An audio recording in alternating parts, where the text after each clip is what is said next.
que estaban paralizados por una interpretación y práctica rigorista de la ley. Jesús no se queda en un cumplimiento aparentemente correcto.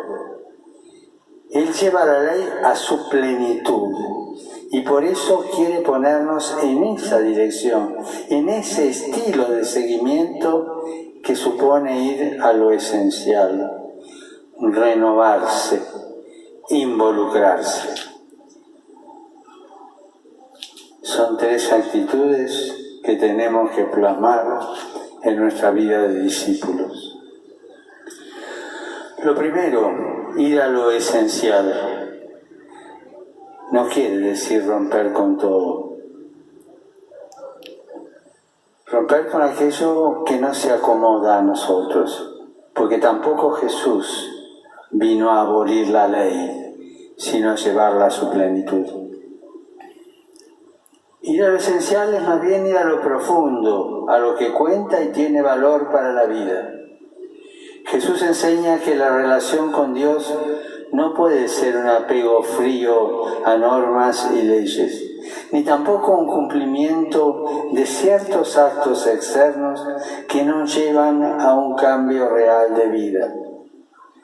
Tampoco nuestro discipulado puede ser motivado simplemente por una costumbre, porque contamos con un certificado de bautismo, sino que debe partir de una viva experiencia de Dios y de su amor. El discipulado no es algo estático, sino un continuo camino hacia Cristo. No es simplemente el apego a la explicitación de una doctrina, sino la experiencia de la presencia amigable, viva y operante del Señor. Un permanente aprendizaje por medio de la escucha de su palabra. Y esa palabra, lo hemos escuchado, se nos impone en las necesidades concretas de nuestros hermanos. Será el hambre de los más cercanos en el texto proclamado o la enfermedad en lo que narra Lucas a continuación. La segunda palabra, renovarse. Como Jesús zarandeaba a los doctores de la ley para que salieran de su rigidez, ahora también la Iglesia es zarandeada por el Espíritu para que deje sus comodidades y sus apegos. La renovación no nos debe dar miedo. La Iglesia siempre está en renovación. Ecclesia sempre renovanda. No se renueva a su antojo, a su capricho, sino que lo hace firme y bien fundada en la fe, sin apartarse de la esperanza transmitida por la buena noticia. La renovación supone sacrificio y valentía, no para considerarse mejores o más pulcros, sino para responder mejor al llamado del Señor. El Señor del sábado, la razón de ser de todos nuestros mandatos y prescripciones, nos invita a ponderar lo normativo cuando está en juego el seguimiento. Cuando sus llagas abiertas, su clamor de hambre y sed de justicia nos interpelan y nos imponen respuestas nuevas. Y en Colombia hay tantas situaciones que reclaman de los discípulos el estilo de vida de Jesús, particularmente el amor convertido en hechos de no violencia, de reconciliación y de paz. La tercera palabra, involucrarse. Aunque para algunos eso parezca ensuciarse o mancharse, como David o los suyos que entraron en el templo porque tenían hambre y los discípulos de Jesús entraron en el sembrado y comieron las espigas. También hoy a nosotros se nos pide crecer en arrojo, en un coraje evangélico que brota de saber que son muchos los que tienen hambre de Dios. ¿Cuánta gente tiene hambre de Dios? Hambre de dignidad, porque han sido despojados. Y me pregunto, si el hambre de Dios de tanta gente quizás no venga porque con nuestras actitudes se la hemos despojado. Y como cristianos, ayudar a que se sacien de Dios, no impedirles o prohibirles el encuentro. Hermanos, la Iglesia no es una aduana.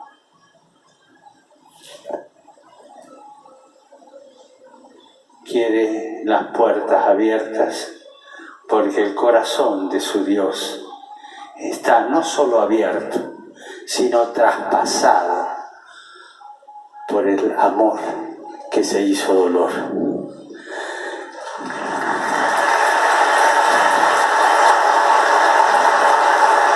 No podemos ser cristianos que alcen continuamente el estandarte de prohibido el paso, ni considerar que esta parcela es mía, adueñándome de algo que no es absolutamente mío. La Iglesia no es nuestra, hermanos, es de Dios. Él es el dueño del templo y del sembrado. Todos tienen cabida, todos son invitados a encontrar aquí y entre nosotros su alimento. Todos.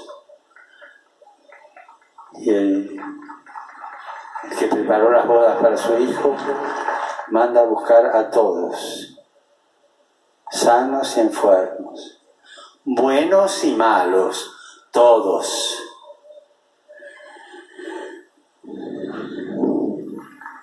Nosotros somos simples servidores.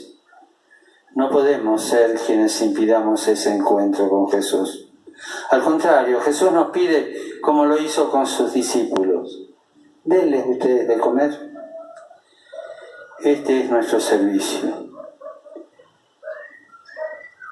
Comer el pan de Dios, comer el amor de Dios, comer el pan que nos lleva a sobrevivir también.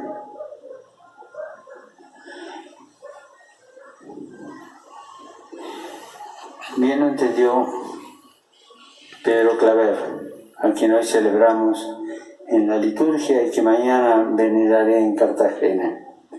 Esclavo de los negros para siempre fue su lema de vida, porque comprendió como discípulo de Jesús que no podía permanecer indiferente ante el sufrimiento de los más desamparados y ultrajados de su época, y que tenía que hacer algo para aliviarlo.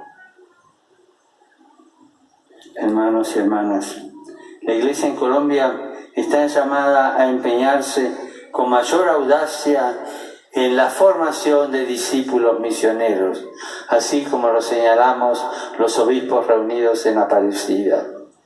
Discípulos que sepan ver, juzgar y actuar, como lo proponía aquel documento latinoamericano que nació aquí en estas tierras. Discípulos misioneros que saben ver sin miopías heredadas, que examinan la realidad desde los ojos y el corazón de Jesús, y desde ahí juzgan, y que arriesgan, que actúan, que se comprometen. He venido hasta aquí justamente para confirmarlos en la fe y en la esperanza del Evangelio. Manténganse firmes y libres en Cristo. firmes y libres en Cristo, porque toda firmeza en Cristo nos da libertad. De modo que lo reflejen en todo lo que hagan. Asuman con todas sus fuerzas el seguimiento de Jesús, conózcanlo, déjense convocar e instruir por Él, búsquenlo en la oración y déjense buscar por Él en la oración. Anúncienlo con la mayor alegría posible.